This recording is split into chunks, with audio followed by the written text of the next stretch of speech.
Welcome to the final episode of the Cranmore Co-op Harmony of History series of podcasts. These podcasts describe lectures and stories of shared history in conversation with community members and guest speakers. This series is supported and funded through the International Fund for Ireland under the Peace Impact Programme. Marcella McGarry and artist Ken Gunning will take you through a series of recorded workshop talks and lectures held in Cranmore. This week we are delighted to have as our guest Simone Hickey. Simone holds an MA in Historical and Heritage Studies of the Northwest and lectures in Folklore and History at St Angela's College. She is currently writing a book focusing on the men from Sligo who fought in the Great War and never returned. Simone was instrumental in creating the Armistice Day Walk in 2018, and she is part of a team, Sligo Forgets, developing a memorial garden to the men and women from Sligo who lost their lives because of the Great War. Just very quickly, my background, and probably all of you probably know now who I am, but I did a Master's in History and Heritage, and my thesis was, this is not the real copy, on the men who died in the Great War in Sligo.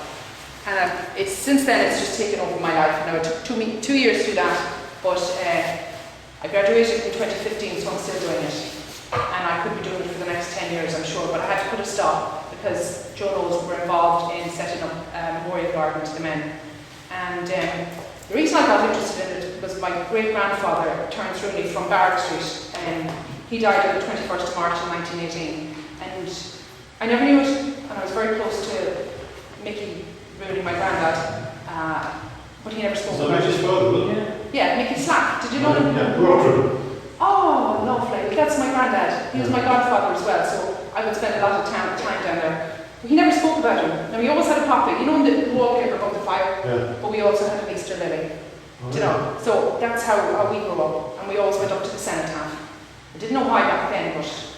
And it was only when I started doing the family tree, when I was doing the diploma in Folklore, in the genealogy section, that I decided to pick Terence, his father, because I knew nothing about him because I knew he died when Grandad was 1.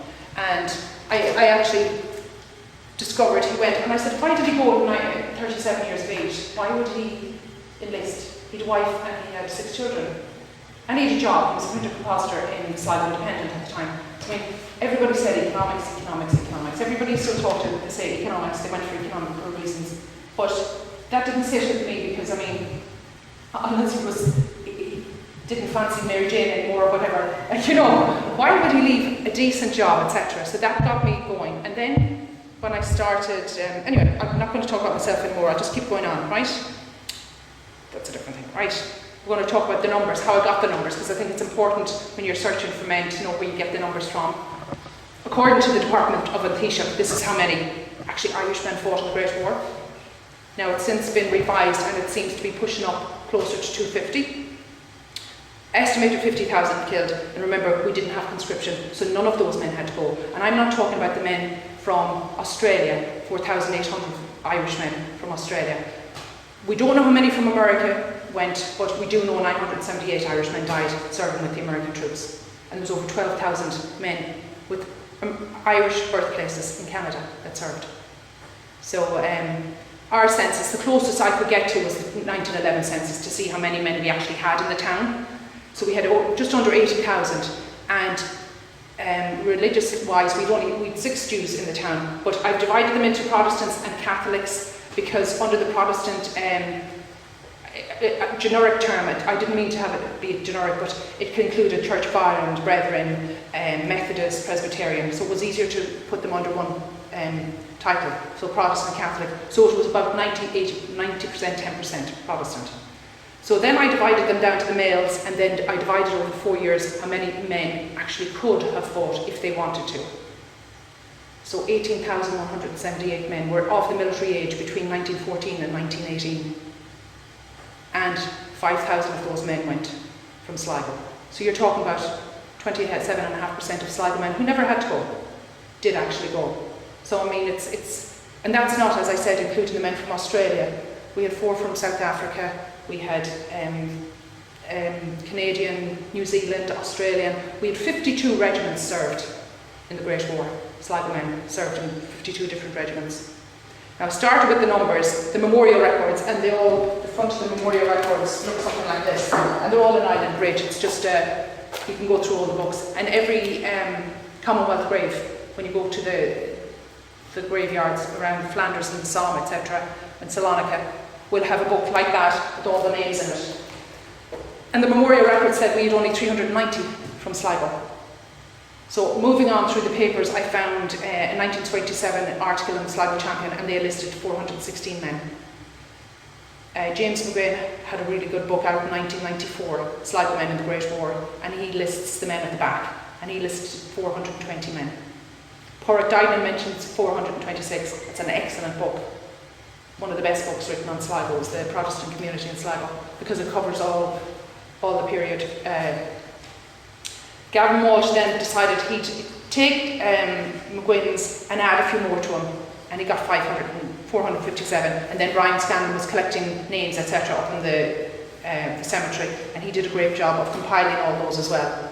And they gave their names to News of the Past, which was set up as a cross-border initiative in 2014. It's the decade of centenary started, and they set up a website called News from the Past, and then the general public offered and volunteered information, and then the numbers grew up to 549, which is absolutely excellent.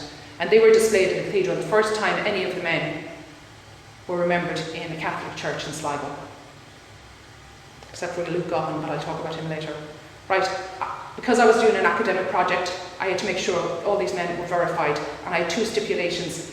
They came from Sligo, they were either born here, lived here, and they emigrated or moved away with work, or else they were actually living in Sligo at the time they enlisted. So I had loads of all these. As you can see, the names are all different. And we have aliases. We have 8 aliases. The latest one was Patrick Heaver. He was 101 years dead there on Monday. And he served as Patrick Maguire in America. Now, several reasons they did this. Probably underage, didn't want the family to know. Running away from an unhappy marriage, maybe, or if they were in any crime, if they'd committed a crime, they may have changed their name to join, or if they wanted to really join and they weren't accepted initially because of any ailment or any fault, they weren't suitable, they would go to another regiment and try again there under a different name. And at the time, there was no, once the war started, there was no sort of height restriction. You didn't have to have your birth cert, etc. But you just had to have your attestation form signed by somebody reputable, which could be your employer, your father, or another member of the military. There was also one civilian on that, and I was focusing on the men. So they had listed one civilian. But I removed all those. And my basic to start on was 532 men. So that was in, as you can see, 2015 for the thesis. I had 532 men, served from all over the world, but came from Sligo or lived in Sligo. And I couldn't do that, there were too many men, so I just decided to focus on the men who enlisted when they were living here, and we had 320 people who were actually living here and enlisted. So I wanted to know why they went. 2017, it's grown a little bit since then, right?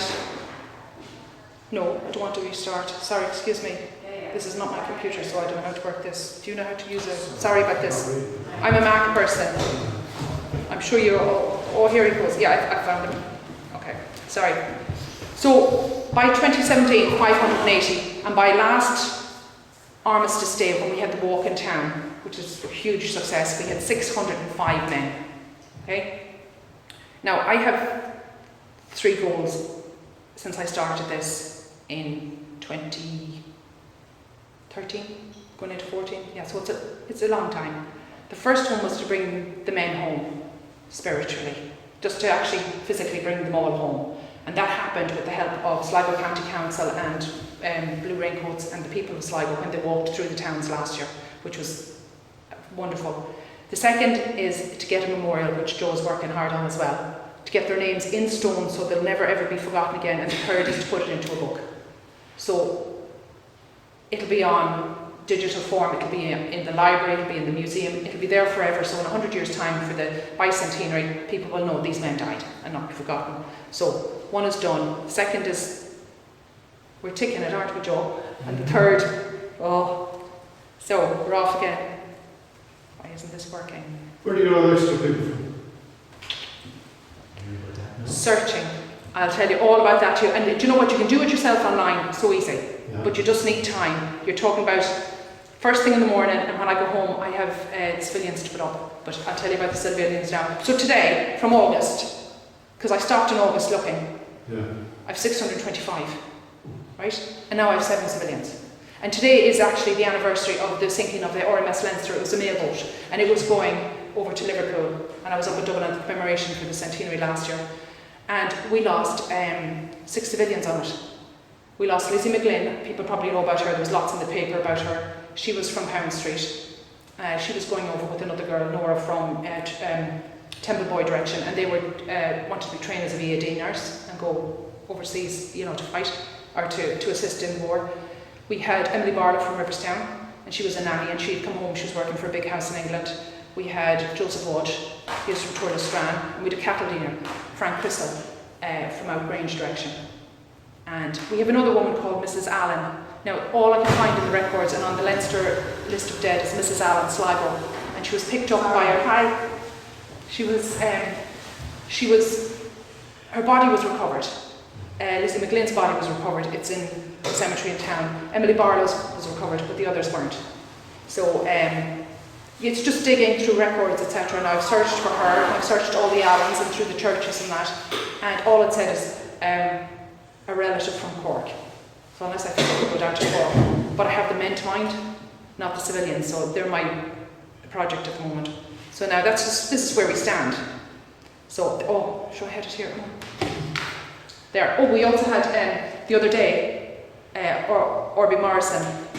Now he was from a place called Tireagh, Tireagh in Eastgate, and he was a drapery dealer, a merchant, and he married in Belfast a Belfast lady whose family had business down in Cape Town. So he moved to Cape Town, but he was coming home visiting family, and he had got the boat over to Liverpool, and then he was getting a Japanese liner which was going right around Cape Horn or towards Cape Town, and he was getting off. That's where he lived, and it was torpedoed, and he was killed on that the other day, the 4th. And John Patrick Gillen, and that's a sad story really, because you see, none of these wanted to be part of the war. That's the sad thing about it. They were just casualties. And John Patrick Gillen was a merchant seaman, but he wanted to come home for Christmas, so he hitched a ride on the Liverpool, his friend, and he died aboard that, which was unfortunate, because if he hadn't come home for Christmas, he'd probably still be alive. So, why did they go?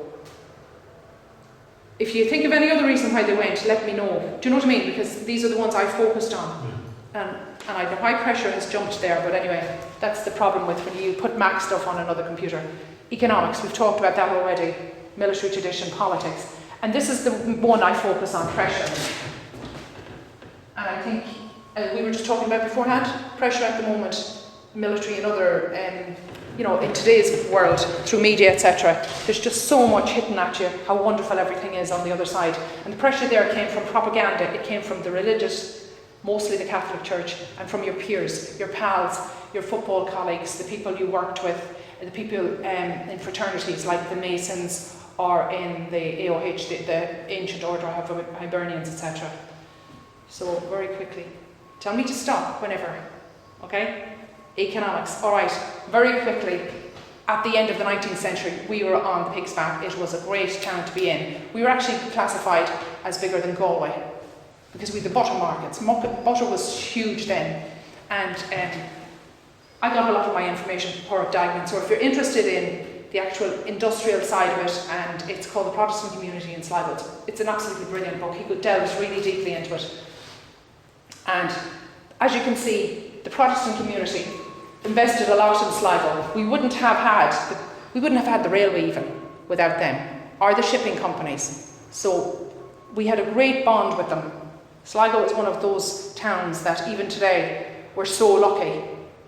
You know, even when things turned out, they've invested so much in it. So we have the railway, the steam navigation, corn, butter markets, breweries, distilleries, corn, sawmills up in Ballysadore, we have the other mills. And they invested all the money back into the town. And then, of course, the middle class came up, and then the introduction of the friary, the Summerhill, and the cathedral, and all the convents started to come. So, okay, I went through that already. Now, this is interesting. 70% of us lived out in the country back then. So many people left in search of employment in the town, so there was sanitation, we had lots of problems in 1914, and as well as that we were heading towards bankruptcy. The council were heading towards bankruptcy. You'd be able to tell us a lot more about that. No, you probably know about that, you know. And at one stage in about 1919, they had to sell the furniture in the town hall to pay for their debts. Yeah. So work halted because of the lack of finance in the port, and this led to silting, and work also stopped in the port because of the threat of the German U-boats outside and anybody coming in, you know. So they didn't want to bring the big ships in case they were going to be, because there was a whole line of U-boats the whole way up the Donegal coast as well and around. So there was a lot of unemployment.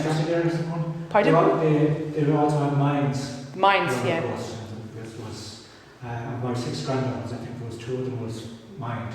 Really? Yeah. They were from Uri. Yeah. But still they would have come around the other side, yeah. Because the main route was from Liverpool. That was our main route. And even they talk about all the ships for emigration, etc. Most of them did leave Sligo, but they went to Liverpool and then they went back around again. You know, Sligo was a huge port. It was a really, really prosperous city, and a lot has been said. But then again, you're getting your view on Sligo from Wood Martin or O'Rourke, who were a different class of people. You know, you didn't get the average Joe writing until Kilgannon later on in the early 20th century started to write. So that's why I love reading the old books and so much.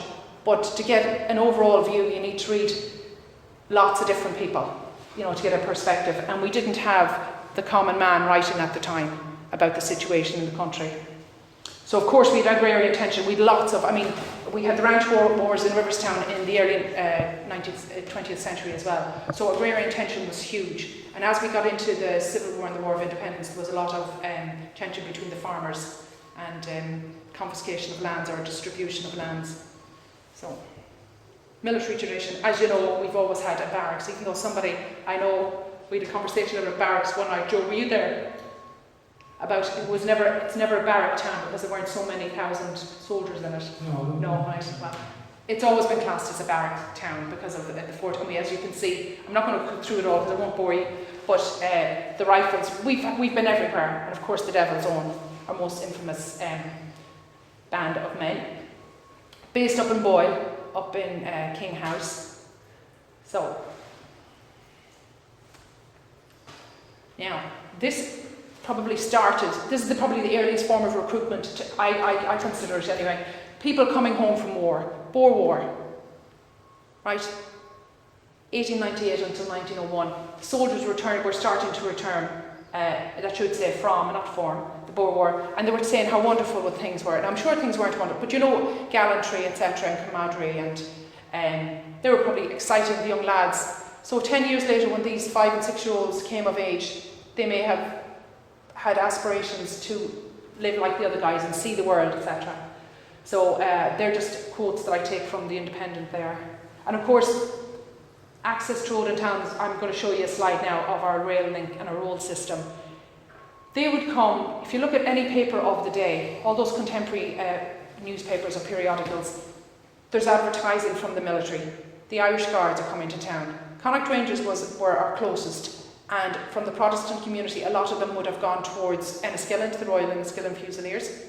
But also the Irish Guards were prolific in their visiting Sligo. Hop on the train, come down, and brought a band. And back then, we didn't have a lot of excitement, I suppose. We had a little theatre house, but to have a band play in the street and people meet there at the train station, there'd be flag waving, etc., etc. And especially if the dignitaries of the town came out, then it was something to celebrate, and you were given the official, okay, it's okay, this is correct.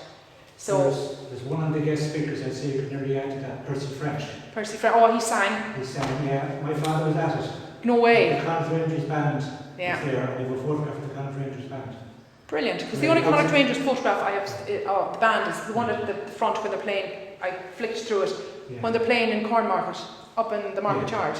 Yeah, and actually got that up in Dublin.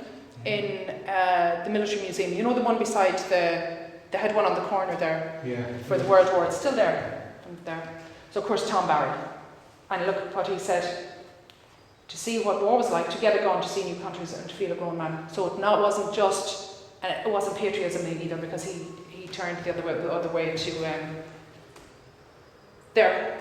That's the one I was talking about, Doug. All right, market. That's in the market yard in Sligo. Okay, and then as you can see, there's the recruiting, and they didn't just go to the town. Eastgate, Longford House. Of course, they would have probably stayed overnight there with Sir Malady. They went to Monroe, tiny little place, Grange, Ballymote, Monastrell, Birchie, Clooney, Tuncurry, and Clare, Clunicool, with 2 men from Clunicool who died the other day, meaning their anniversary. Sligo, of course the mayor was involved, Strandhill, and then back to Monroe, and they played all the time. So they didn't just go to main towns, they went to all the little villages where all the country people were working. And bear in mind, we mentioned before that 70% of the population lived in the country. They were poor. And back then, the farmer had a piece of land, he left it to the oldest son. Now, when my list of men there, I have it on an Excel sheet, a big sheet, and occupation, and some of them are just farmers' sons. But the majority of farmers' sons I have are second farmers' sons, so they were not going to inherit. They had somebody older, so they had no reason to stay because there was no land for them. So they went off, and also other farmers' sons, if the farmer was young enough to continue tilling the land, etc., the young farmer's son probably said, oh, may as well go away for a few years, he's not going to die and leave me the land. Just before you drop down, yeah. I have a photograph of the band actually marched up by the courthouse. Have you got that photograph? I have one, but it's not the courthouse, it's on the other side. You can see, yeah. Brilliant, thank you. Now this is what I mean by towns are all the little black things, okay? And the railway line is here. And as you can see, we had a railway line, our railway line went to Galway, it went to Belfast, it went to Dublin. You know, we had a good rail system at the time. So, and then we had a good road system. So they would travel all these roads, and of course they'd stop off at all these different places. Every one of those. And if you look, I have a map done, I didn't put it up. I have 0 men from here, from the townlands. And the only reason, that's pieces in itself, I think. But there's nobody right, because I think either men had employment in the Rigna, and if they didn't, they were so close to it, they gave their employment details as a Rigna, so they gave their addresses to Roscommon. Now that's just my idea. If you have any suggestions, please tell me. But Clunicool and Boyle. Another thing I'm going to mention very quickly is boundaries change. We have Ardnaree here. It's now in Mayo since 1922. I have 2 men from Ardnaree, but they're Ardnaree, Sligo, and they're Wills. So to me, they're Sligo. You know, I'm not moving them. They died. I have a couple of men from 5 Mile Burn, Galway. Now, I had an argument. No, I didn't, because I don't argue, because nobody is right. Do you know what I mean? I'm not right all the time. I said, of course, and I went to John O'Connor he's a cartographer. I went into there to look at the maps. And he said, no, 5 Mile Burn is in Leitrim. I said, I agree. So I'm the first to say it's in Leitrim, but back then, the man wrote 5 Mile Burn, Galway, County Sligo. So to him, seemingly, postal codes were different. So he's not going to be on the Leitrim side, because his will is Sligo, so I put him with us. So I think that's... Clunicool was in the same position as that. Clunicool, Boyle. And do you know what's another one? Newcastle. Oh my word, Newcastle, Mayo, Sligo. But if they're on the Mayo one, we won't put them on again. But then I had a family came and said, look, it's Newcastle, so I said, right. Once you have actual evidence, you know, you can't just put anybody on for the sake of anybody. Politics. Well, everybody knows about the politics. So there was agendas here, okay? The Edward Carson, because unionist, loyalty to the king, etc., he pledged the support of the Ulster Volunteer Forces, saying, England's difficulty is our difficulty. If you want us, we loyal royalists will go and fight. Okay? Now, the majority, I'm not saying all of them, but as I said before, 10% were Protestant, and they were mostly unionist and patriotic with a sense of duty. Okay? But John Redmond had his agenda as well. So he went to them and he said, we will give our support if you give us home rule. Now, it was the 3rd time home rule had been through the courts, through the system, and they had passed it, but it wasn't enacted because of the outbreak of war, so they were holding it. It was like, is it the donkey and the carrot or whatever? Do you know? So it was passed, but it wasn't enacted. There's a difference. So we were getting home rule, but if you help us out, we'll push it through quicker. So he he gave the infamous speech at Wooden Bridge in September 1914, and that's when a lot of people turned. Now, we had volunteers. Before that there was going to be a war regardless, probably a civil war, because guns and arms were being gathered by both sides of the community. The Unionists and they had the blood pledge in 1912, and they did not want the forces, you know, the Unionists to have a complete Ireland. They wanted it separate. So as you can see, we had 5,000 volunteers, and after Wooden Bridge, the split, only 240 of those Sligo volunteers went against Redmond. So the majority decided, yes, we will follow suit and we will fight for the king. Now, this is the part I find the most interesting. If I'm going too long, you tell me to stop, okay? And keep asking questions, please. Love them. And I'm going to put mines in, because I never wrote down mines, thank you. So propaganda, okay, all pressure from everyone. Now, we were in an age where literacy was improving, education was improving, but the majority of people were illiterate, a lot of them. If you look at the 1911 census, you know, they have read and write. That was still very important for the government to know who could read and write.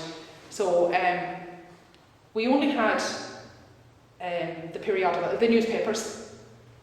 We didn't have radio, we didn't have television, we didn't have computers or very, very few telephones, etc. So telegrams were the only way. So the only form of communication, if you wanted, would be through word of mouth from the top of O'Connell Street, right there, you know, Radcliffe's or whatever on the corner there, Knox Street, for a voice and opinion, or outside the town hall. The church pulpit, either church or in church, and through advertising in the paper or through posters. And I think that's how a lot of people were, oh, should I have it here again? Why do I?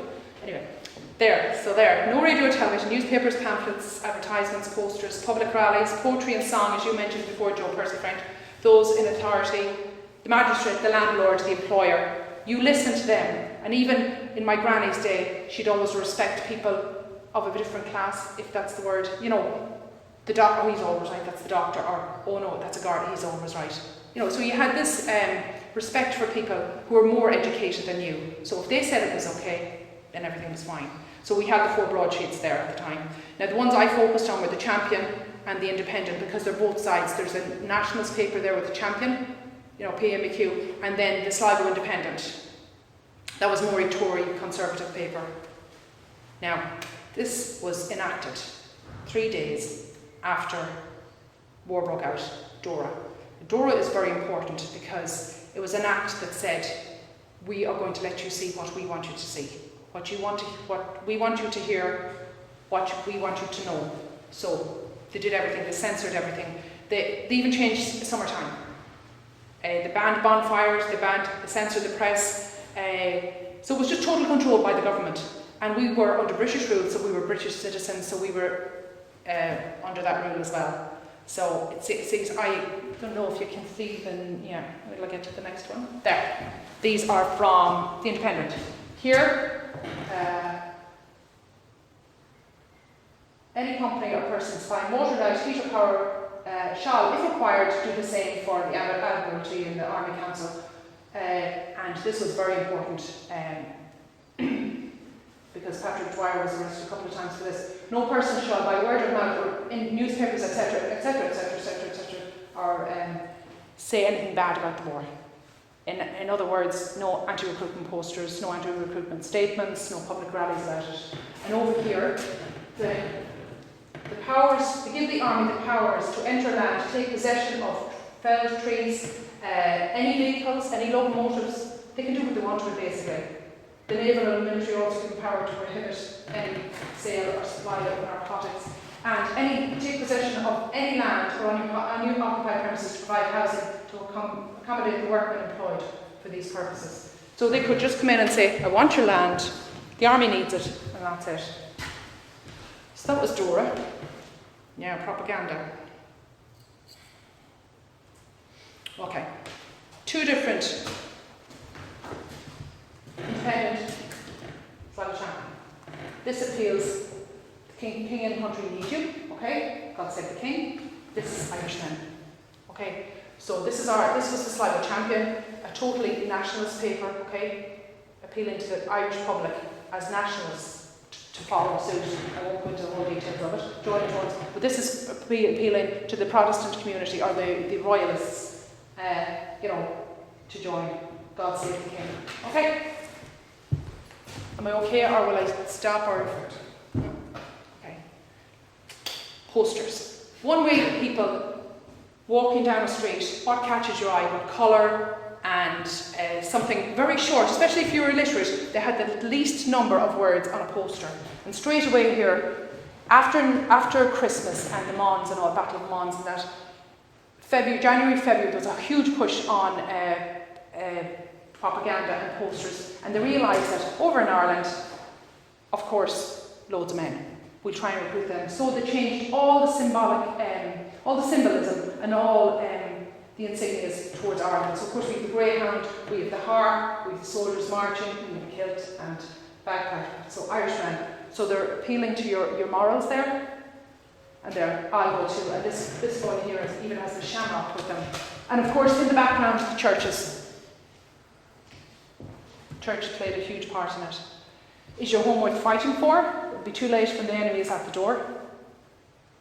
And Daddy, what did you do? So of course, there's just hitting home. You're walking down and you might have your family with you, and what if the Germans come?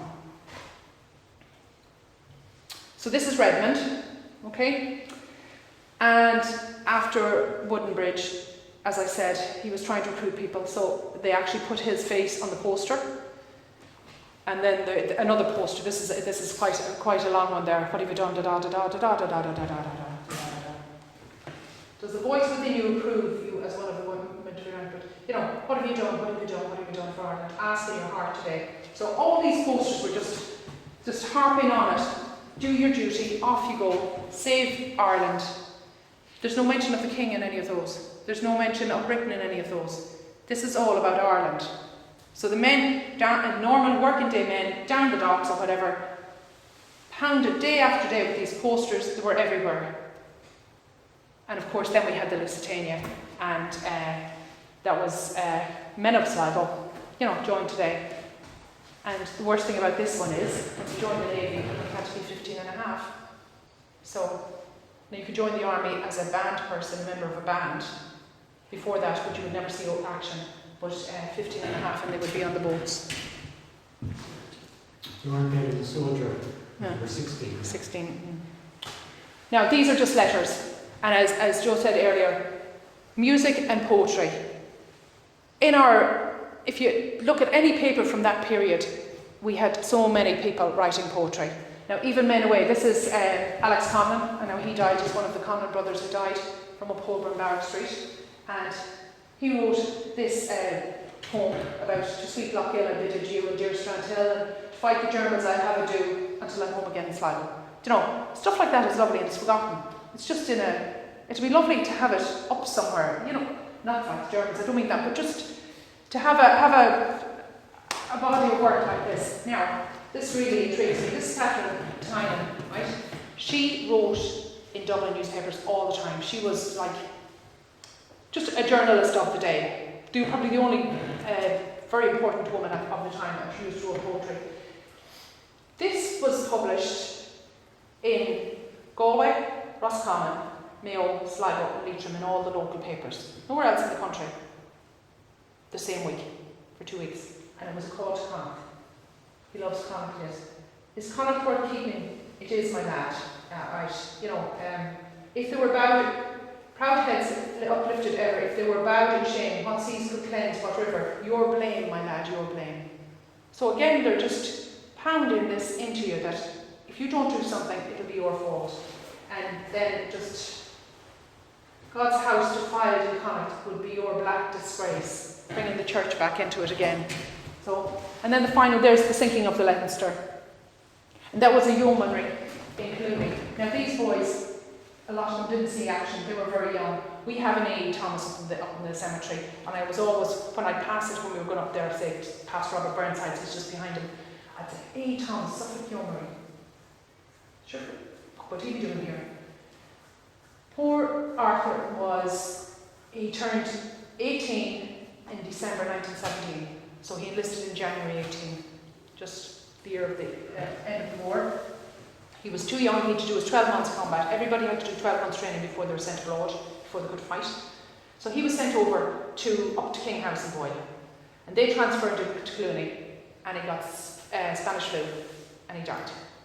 So he never saw any action, he never went home, he didn't receive any medals. So he's forgotten from history, because he's not, I don't use the word hero, but he doesn't have a medal. His family never got a medal to say he even took part in it. So he's gone until you look at that grave and you see him. So I think he should be remembered. So he's on our list. So one of that Levitt lad, I don't know what happened to him, but he wrote that about it.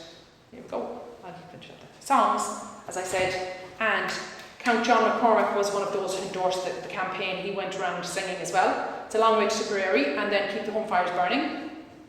Oh, yeah, this. Come and join the forces like your father did before. That's the title of a song. We don't want to lose you, but we think you ought to go is another title of a song that was famous around that time. Of course, keep the home fires burning. Now, family members, workmates, friends, and this will be sort of the end of it, I don't want to be annoying. They were very important. Right, there, very quickly, 8 Conlons. We had 6 Campbells, 6 Burnside, Shannon, Boyd family, 5 Davies and O'Connors, very fond of the O'Connors. 5 of them went, 1 came home.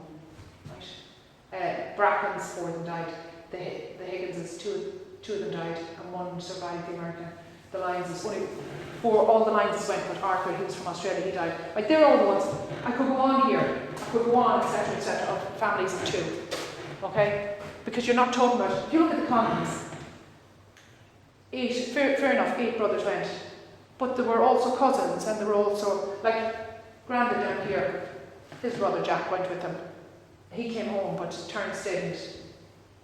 But Mary Jane was married to a Conlon, Mary Jane's sister. So it was a brother-in-law as well. So it wasn't just one member of the family that died. The whole place was just affected. Do you know? From the community. And I must say, the worst community to fare here were the Protestant community. Because if you look at the statistics, fair enough, there was only 10% of the population were Protestant, but the majority of those men went, whereas only 27.5% of the Catholic community went.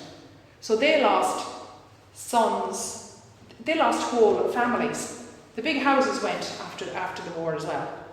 That probably for another reason, but one of the reasons was because there was no heir to take it on because they had died at war. The young daughters had no people to marry, so they had to go back across the north where it was deemed a lot safer up to 22. So they had to find a husband or a partner, and then the widow left behind or whatever, and the land there was nobody to take over. So that's why a lot of the big houses went. Well, it was a contributing factor. Very quickly, first advertisement in any paper about the war in Sligo to go and fight was to the women of Ireland. It wasn't to the men. It was to the women. And because the women had got the money on the Friday or whatever, after they went to the pub or whatever happened back then, but you've read what they're doing, etc. Homes and children's sanctity of your churches. Do you really realise that one word, go, from you may send another man to fight for Ireland? And ask him, what did you do in the Great War if nothing? Women of Ireland, do your duty, let your men enlist today. God save the King, God save Ireland. And then, of course, beside that is the weekly allowance. This is what you're going to get if you go. Not what the man is going to get. The wife is going to get 12 shillings and sixpence. 1 child, it hops up to 17. 2 children up to 21. That's income guaranteed every week. So of course economics came to play, but it was more than that. It was pressure put on from outside influences, all propaganda, and then of course they increased it later on. That's a whole spread of paper. So they spent a lot of money in advertising. And were the men paid? Oh, they were when they were away. They had an allowance, yeah. And they had war gratuity as well. So if I have lots of soldiers' effects, there's a big roll taken, and say they died. And then say where they died, what date they died, and who they left it to, the widow. Now it would be incremental of their war salary. Could be it could range from like £3 and something up to, I think it was Thomas Crofton's I was looking at, it could have been £40 or something, and 12 shillings and tuppence. But then more gratuity. How many years you fought, you build that up as well, so that's added on. So, they did. And the best thing about it, well, not the best, I don't mean to say the best, but they would get a pension. And that saved so many families in Sligo, especially up the hill, you know, and the British Legion after that coming in to help them. And a lot of negativity is about the British Legion now because of the name maybe, but they certainly did help Sligo families through, you know, from my research they certainly did. So this is, again, poster for the women. Will you go or must I? What's in the background? Green Cathedral. Now the pixels are wrong because I had to blow it up, so apologies. But the church is in the background, okay? Sanctity. Have you anyone before worth defending? So, playing on men's minds again. Cartoons. Cartoons were everywhere, or illustrations, or etc. And of course they have taken the Irish accent literally, or Begara me boy, if you're old enough to walk out with me daughter, you're old enough to fight for her in old Ireland. Okay? So back here in this debate we need 10,000 men. So they actually, all the cartoons etc. were pro-war. There was never any anti-war. Pals platoons, there we go, with the golf club there. They're the members of the golf club, as you can see all these, every one of those took part. Now, died, Lions died, both with Martins was very sad, and then 3.5 weeks died of each other. February, March 1915, Francis and James Isidore, both of them with Martins, the other one came back. So that was the golf club. They sent their group. As you know, Lansdowne Road, the rugby players, huge loss. A lot of rugby players went. This is the lodge. There's 2 lodges in Sligo. There still are 2 lodges. I think one might be, don't know if it's defunct or not. But as you can see, William Park, he was a member as well as the golf club. And you'll see William Park over there as well. That's on Drumcliff Church. One interesting thing is,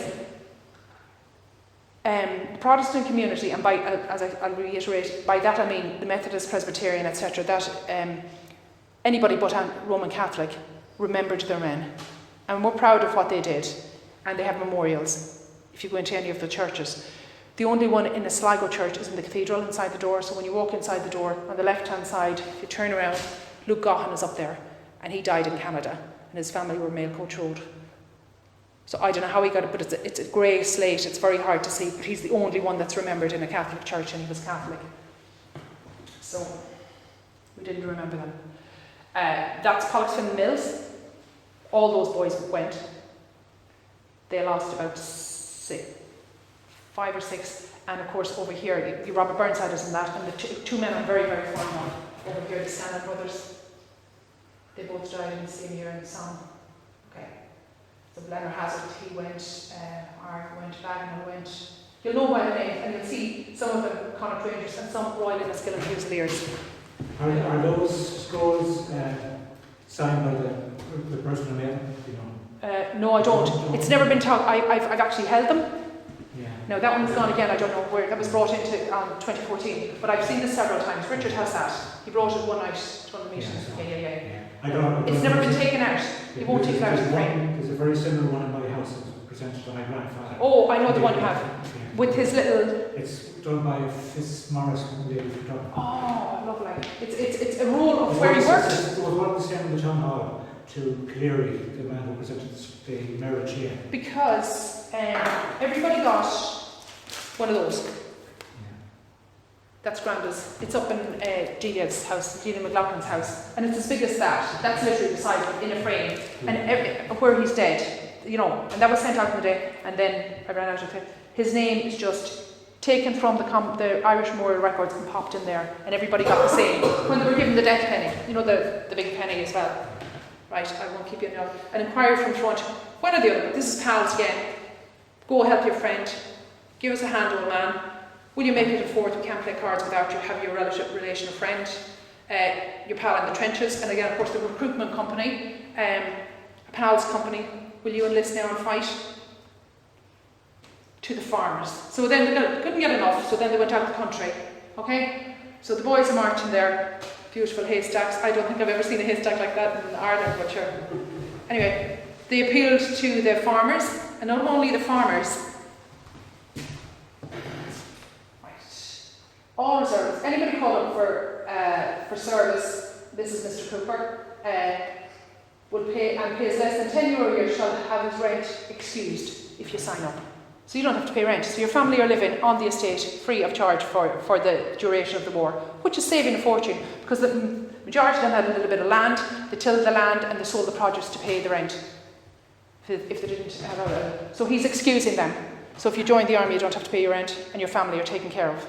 Would that be Mark-free? That'll be Mark-free, yeah. But that was just one. That's one that was advertised. Now, and then the railway company. So everybody, right. The directors, at the request of the Director General for Recruiting in Ireland, have sent a personal letter to every man of military age in the service of the company requesting him to respond to the call of the King and country. So every single employee in the railway, all over Ireland, we didn't have North and South then, just all Ireland, got one, would have got one every week, requesting them to join. It's just pounding at them. It's in your face every day. Talk about mental anguish and mental pressure. Religion. I'll go through this very quickly and then I'll let you go, but this is very important. Okay, first of all, Cardinal Logue. He was just after coming back from in 14 when he heard the war was broken out and the Pope had died. So he'd gone over to, I suppose he thought he'd be Pope, but anyway, he wasn't. Irishmen throughout the world would stand by the Empire, these are his words, stand by the Empire in the crisis, and were prepared to fight shoulder to shoulder, petty animosities being forgotten. There could be nothing but horror at the barbarities of the Germans and the destruction of Louvain and Reims Cathedral. So he is in fact endorsing the war there, saying we're going to stand by and we're going to fight. Or you could read into it that way, but if that's read out from a pulpit, etc. And there, the following telegram from His Eminence appeared in the Freeman's Journal. I believe Belgium and the treatment of its people will seal the doom of the Kaiser and his power. So your help is needed to seal Germans doom and save Ireland, to join Irish. So they used his words in posters as well. And they weren't taken down. Nobody complained, so. Can you resist the call? There's St. Patrick up there, the ghostly vision. There's Reims or Louvain Cathedral in the background burning. Poor farmers there with the thing, and St. Patrick appears and says, well, you should go really, so off you go. And then, of course, more advertisements. Are you going to share Belgian faith, etc.? The sanctity of your churches, the safety of your women, the honour of your women can only be something. Secure. I can't even read it. Thanks, Joe. So, I mean, there's the Independent, 27th of February 1915. Men of Ireland come to the aid of the oppressor. So there you see the Hun, as they call them, shooting the priest, and there's a girl there. The girl was insulted by German soldiers, so we can take that to mean, that she was raped or whatever. They didn't use that language back then. But it's all right because she was forgiven by the priest. She received extreme compunction from the parish priest, so he forgave her before she, But it wasn't her fault. Do you know, it's... Okay, I'm annoyed. Okay, this is our boy now. This is the pastoral letter in 1915, Easter. We always have a pastoral letter on the Sunday. And he said, those beloved ones who nobly sacrificed their lives at the call of duty in what they believe to be a just and holy and patriotic cause. So he's saying this from the pulpit. This is a Catholic priest, or Catholic bishop on Easter Sunday morning. So he is saying to the public, it's a noble cause, it's a just cause. So of course men are sort of riled up and they're going to go. If the Bishop of Sligo says it's okay to go, but sure, what's wrong with it? But not only did he do that, no, I've been busy at the papers now in the last few years. In connection with the motor scheme for the conveyance of recruits to Boyle, the most notable among the list was that of the Most Reverend Dr. Coyne, Bishop of Elphin, who has placed his cars, he didn't have one car, he had several, at the disposal of the military and authorities. So he left the cars there. Lestrange had a big garage in town. And to help with the recruitment, he said, the only recruitment place in 15, they moved in 1917, they moved down to the Victoria Hotel in Sligo, but the only recruitment for the Connaught Rangers or for any, was either they visited or you had to travel up to King House. Now nobody had the money to travel on the train and go up. So if you wanted people to recruit, you had to have transport for them. So they asked all those people with cars to please leave them for the conveyance of these recruits. And of course the bishop left his cards and let them go. And then he writes to Captain Percival, who had arranged a visit of the Irish Guards that were coming. So they always, when the Irish Guards came, or any military group with the bands and that, the dignitaries met them and they were entertained, and there was a Reverend Butler too who would put in the town hall, would have tea for them and a special mass for them. So I've just received from you that I regret that going to diocesan business, I cannot, it's impossible for me to be present on the occasion of the visit. The representation of the regiment, of which we may all feel proud, deserve an enthusiastic welcome, and I am confident that they will receive such from the people of Sligo. So he's endorsing those Irish Guards to come to Sligo and people to be recruited. I am not anti-church, I'm just stating the facts, do you know what I mean? There are none from the Protestant community because they didn't have to recruit Protestants because the men felt it their duty to go.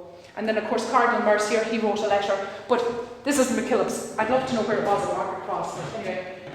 Come early and secure your copy. We've just received a large supply of Cardinal Mercier's letter to the Belgian people. This letter should be read and preserved in every Irishman's home throughout the world. So come and buy it for Christmas. I don't know, I'd love to read the letter. And then of course every advertisement, OXO on the front, Christmas presents, patriotic and delicious. Marshall Kit. These tins are full of colour with portraits of Kitchener and Field Marshal French and Admiral. So even Christmas presents and tins of dried fruit and tins of teas had figures of the day, military figures of the day, placed on them, and then Summit flour. You are absolutely safe with Summit. I think this, for me, is the worst of all the advertisements. Because you can imagine a man, you're talking about mental health at the moment in Ireland and what's going on. But if a young man read that, is anyone proud of you back then? And this is an advertisement in a newspaper. Is your mother proud of you? Is your sister proud of you? Is your sweetheart proud of you? Is your employer proud of you? Is Ireland proud of you? If you are not making munitions, get into khaki at once, and they will be all proud of you. So they're making him feel useless. Nobody is proud of him, honestly, actually, and that's in 2015, September. So he hasn't listened to all the propaganda up till then. Of course, after 1916, it all stopped. Champion stopped. The Independent continued with the advertising, but recruitment levels halved straight away. Now, we did have anti-recruiting posters for those, okay? So there's, from early hours yesterday, the local police were engaged in tearing down, whatever. So we did have some. And we saw that earlier, that poster. So they actually took that poster, inserted it in their own poster, and they're all looking up to all the hour skeletons. So it's just, which war is all about, destruction. So it's a very good poster, I think, because they're saying he led them to their demise. But, very few of them remain. They were destroyed because of Dora. Everything was destroyed. So I had to take that out of a book that I have and pop it up there. Whereas the other, that's all newspaper cuttings. This is another one I had to take from a book. I think this is great. Redmond is the butcher, okay? And he's cutting up Ireland. He's sectioning it off. 180,000 fine young Irishmen were purchased by the English government. So when this was published, that's how many recruits they'd taken from Ireland. Our men had volunteered, and I have to stress it is volunteered. And he says, we kill all our own. Oh. No, that's it. I'm not going to go into records. I know you asked how I find things. I find them on these sort of things. If you have access to the computer, these are all free. Commonwealth Graves will give you a list, but there are lots of mistakes. And one in particular is, I hate losing a man, but when I find a man, I go through the Commonwealth Graves and Sligo, they're just different things. This is the man I lost, right? And I felt very sorry for losing him. This is an actual official certificate you can get. You can download. If you know anyone who died in the war, you just put in his name or his number and you will get that certificate, okay? I have one here for Granda, and it's nice, you know, you just... Now, he has no grave, so that's his cemetery. He has no grave. He's remembered. When it says remembered, that means he has no actual physical grave. And in Granda's case, in the day he died, the spring of the German offensive, the first day, as we were talking beforehand, there were 13 casualties, 7 died and whatever. 200 were wounded, but there's 500 missing. So they found 12 bodies, or 13 bodies, but there's 500 missing, so they never found the bodies. So the men did die, but were considered just missing. So it says here, Lancelot, Margaret Johnston, Mullockmore. Okay? So that's a brilliant Sligo men. But one record is not enough. You have to go and get a couple more to verify, because otherwise you'll have loads. So I put it there so you can see it. That's exactly what it says on it. So of course, I go into the census 1911 looking for Johnstons, William Johnston, Mullockmore. No, I go into 1901. And then I try and go back and go into the other ones if you go up to Dublin. So I said I'd just check and see. Lancelot is not a very common name. Now, there was no Lancelots in Sligo. There were 11 Lancelots in Ireland when I Googled, right? When I went into the census. And I found this.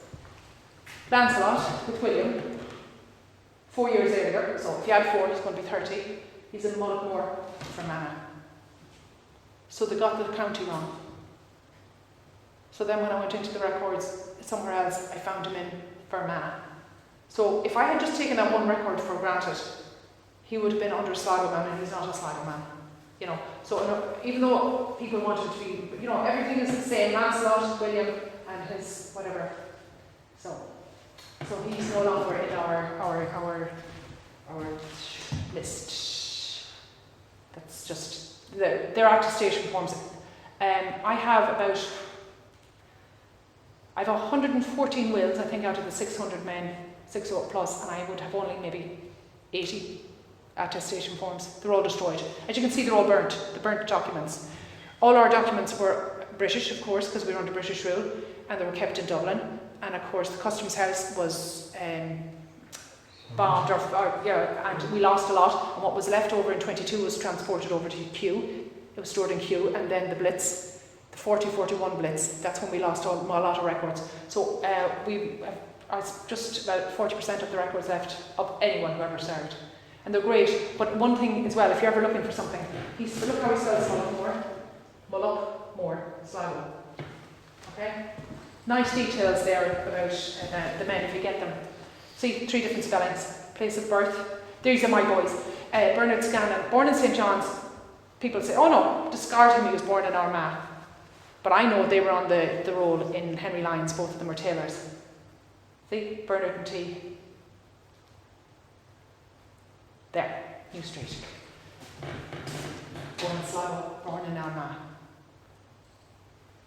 And that's in 1911. So they moved back. So his dad they were all born in Sligo except Tim. He must have moved away for a job, or she must have been away on, I don't know if they had holidays back then.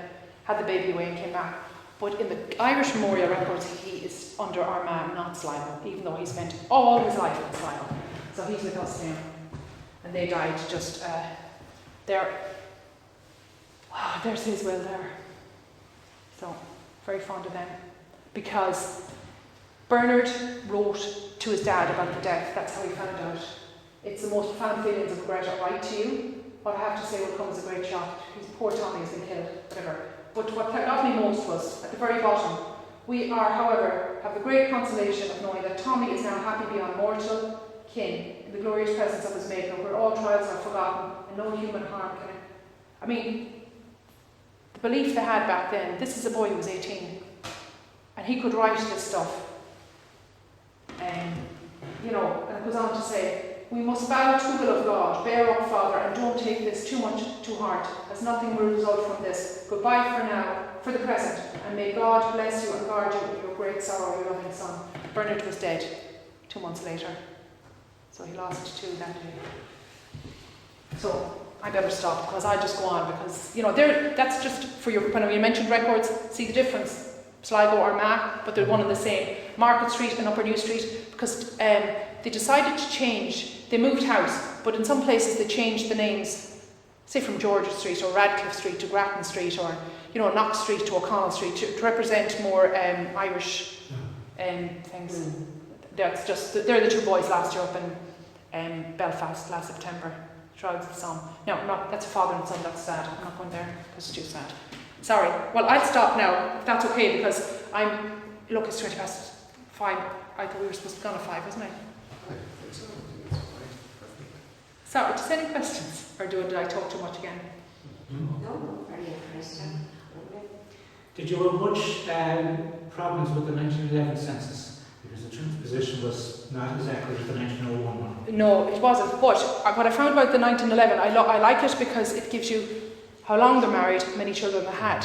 So when I'm looking for a family and one is missing, 5 children and there's only 4 there, and he was there, has he gone to war? So that's what I think. Can I find him, especially the American men, because a lot of their what you call it, I have them all here. They're different. They're all wills, but they have different things in America. The only way I can find this, they all get one of these things instead of that. Okay. Oh, yes. But in order to find out if they really are, they have a registration card, war draft. The war drafts, and we have we've only one woman who died in the war as a not a soldier, she was a nurse, Philomene McDermott. She was from Sligo, but she went to America. Now, she never saw action, etc., but she is remembered on the Roll of Honour. So, Dan O'Connor. And that's another one of those certificates you get from America. And have I got another medals, attestation forms. But that's the only way I can find out if they have, what's this one here? This is the register. Printer started to go off. Charles Tansey, and all it gives here, Drumcormac, County Sligo. At least to give, some of them just say Sligo, because it will say on the draft registration, town and a country. So they'll just say Sligo. Or some of them put down St. John's Sligo, but St. John's is a huge parish. So at the moment on the memorial records, we have, I've divided them all into, my job is to verify all the names, and I've divided them into townlands as best I can, but instead of, I've had to put Scream and Jamard together. But that might have Temple Boy is separate, but then other little places, people say, well, you have nothing up for, can't think of one now, somewhere out there, Beltra. Why isn't Beltra up there? Because there might have been only one man from Beltra, but if you look at a bigger picture, he'll fit into the Scream Jamard area or Temple, Yeah. So I'm still looking for help from the public as to where, because the website will show you everything. Surnames, oh, that's another one, surnames, O'Rourke. Look how many different spellings of O'Rourke for the same man. It's all, you can't just take anything for granted. That's why it's taken so long, it's taken all these years. This is it here. That was our walk, that was just incredible. I was so proud of that day. That's my nephew, he'd just come home from the States, my husband, my brother, me, my other brother, my dad, he's 81, and my daughter, who was carrying our grandchild at the time. So that was a whole family day, it was brilliant. And the people of Sligo were just incredible, and the county council, and the army, and Michael Carty, fabulous. So this is what we're doing now. Okay, that's the overview. Do you know Sports Complex? Yeah. Directly across the road, there's an entrance gate. And then there's a big sort of clump of trees there, fort. But there's a tiny little area behind the bus stop. You'll see that the planning permission there, a slip there, and it's going to be little. Now, out here, the reason this is going ahead, I think, and that's why it's so important to this group, is on that memorial there will be no mention of the war. There won't be a mention of the military. There won't be a mention of regiments, status in it, meaning a rank, or there won't be a soldier's number. We have to put on the outside, because we've got money from Poppy Ireland, British Legion. This is dedicated to the men who died in the Great War, and also those who served. Men who came back are just as important, because they did not get recognition as well, because they weren't treated right. But once you enter this garden, and it will be a garden, because there'll be nice silver birch trees, and there you can see it's in the shape of the Bridges Cross, the spinning wheel, the everlasting spinning wheel. And, hold on a second, do we have more? Simone, what are you doing? Sorry, I'm not good with these. There, oh sorry. That's the height of them, okay? So you'll actually you want to bend down to see, and there it's like Drumcliff, okay? Maybe, or if they say Galway, Castle Connor, it'll be in alphabetical order, and then the men's will be in, so they'll be in their town now. That's Sligo Forgets is here. So that's the height of it. So all down the side will be this engraving, L-E-S-T, just down the side. And there's the sports field. It's only a tiny, tiny little site. It'll be about the size of your own, but it'll be a nice walkway up to it. So you can go into this garden area. And then we have another one. David Lawler has done huge work with this, and Hamilton Young Architects. So this is the way in. This is an area view, they're the heads. And then we have some light stone paving. And they are made at the moment. I'll show you a picture of them, Joe. And then just some maybe ripples, because we want to incorporate maybe Sligo Shelley, and just the culture of it all. So that's it. It's nice and small, and the names will be either side. So you'll be able to walk around those and maybe sit and relax. And as I said, no mention of the military, because we all know they died, and where they died. All we would want to do is remember them. They went, they didn't come home, and as Irish people we love to mourn. Well, not love is the wrong word. We need to mourn. We have months' minds, we have memorials in the papers. We never forget, but these men were forgotten, and they really should be remembered, because they didn't go, there was no monocausal reason, it was because all the pressure. When they went, it was politically right, it was the religious thing to do, it was socially and morally correct. They did everything they were asked to do. As was shown there today, they did everything, the pressure was on them. Nowadays, I don't know, it probably wouldn't work because we are more in tune and we're more literate, but you just plug this out, because I just keep going. Do you know, I'm just so passionate about it. This is it. Isn't this country just lovely? And the people, and the whole thing about it is, it's going to get footfall. What's up that little walkway? Oh, these men, who are these men? Oh, I see Temple Boy. I'm from Temple Boy. Do you know him? And people are being spoken about, and that's what it's about. You might not know the man, but the man is remembered. After 100 years, he's remembered, and that's what it's about. His name is being spoken, and I know when I saw Grandpa's grave first time, to actually physically touch a name. They're there. He has no grave, he's nothing. These men, most of them don't. But the people of Sligo, sorry, I'm going on too much. I'm plugging this out now because an awful lot of families disappeared completely. Absolutely. Wiped out. Wiped out, yeah. I know that in the Presbyterian Church, yeah. the memorial there, and when you go through the names, half of them isn't gone. Yeah. People say, and I had somebody from Mullaghmore, there's no Gorellas in Mullaghmore. I said, why? They'd only one son and he's gone. He's in the census back then, but he's not there, he's gone now. And there's a couple of people, when you look at their address in, the next of kin, they've named it the Song, the house, the Song of where he died, or just weird, like eerie things like that. That's my great grandfather. A friend of mine touched it up. Now, you'll notice here. See? Yeah. Jack came home, so Mary Jane had him cut out. Why would he come home? She had 8 children by the time. He joined in January 15, right? Just after the Mons, the big push on recruitment coming into February. February, up to King House, hopped on one of those lovely cars that the bishop left 6 children. Grandma was born in 16. He was doing his 12-month training. So she must have been pregnant at the time. January 16, that's Mickey Slack. But you never saw him like that before. No? And that's Mary Jane. She was Mooney from Gallows South. Mary Jane Mooney, my great-grandmother. And he was born. He's heading off to war. Of course, no photographs weren't taken back then. Unless you were, so he was allowed to take a photograph. There was 2 of them, so great. So Jack was here, as you can see. Jack came home, not married, no children. She was pregnant when he left again. Martin was born. So he saw Grandad for, I said, whatever the leave was, 2 weeks, 3 weeks. We never saw Marty. So he had 8 children. She was left with 8 children in the house up in Barrett Street. That's just one story.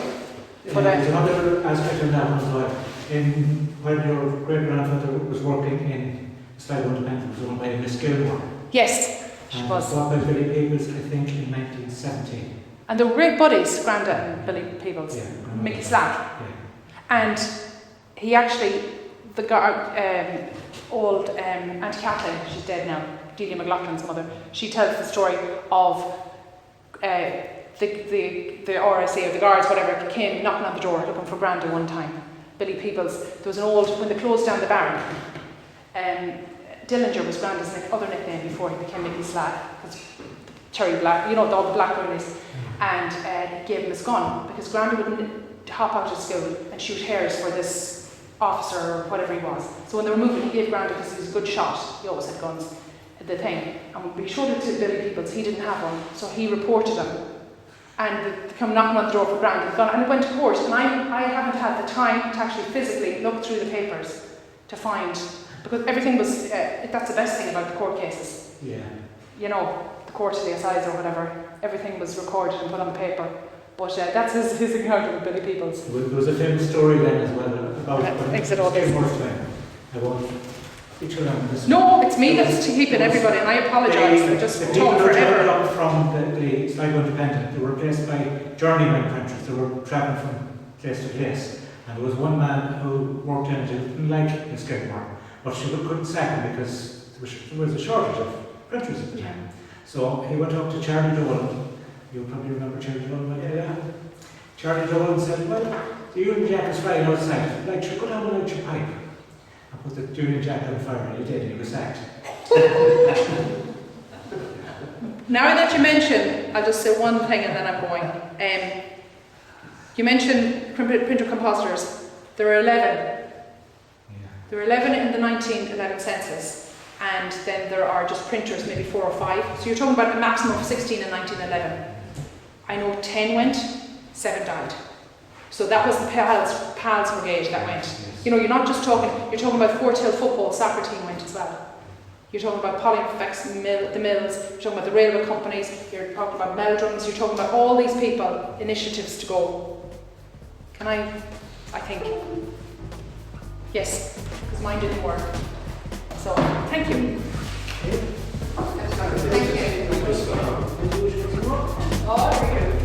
Thank you for listening to this series, and to all our guest speakers for their time, and to everyone that joined us during the workshops. We hope you enjoyed the series and hope you took something from the stories and lectures. Thank you to Cranmore Community Cooperative for running the project, and the International Fund for Ireland Peace Impact Programme for funding the project.